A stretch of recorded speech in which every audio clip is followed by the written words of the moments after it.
At 11, the mother of a teacher killed in that shooting at Stoneman Douglas says the charter company she hired to fly her to Florida waived the $36,000 bill after she vented on social media.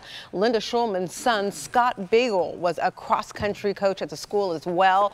When that shooting happened, she hired the private company to fly her and her family from New York because commercial flights were sold out. Schulman expressed her frustration on Facebook, not about paying the $18,000 to fly to Florida, but another $18,000 to send that empty plane back to New York. Less than 24 hours ago, she says the owner refunded the family and made an $18,000 donation to her son's memorial fund.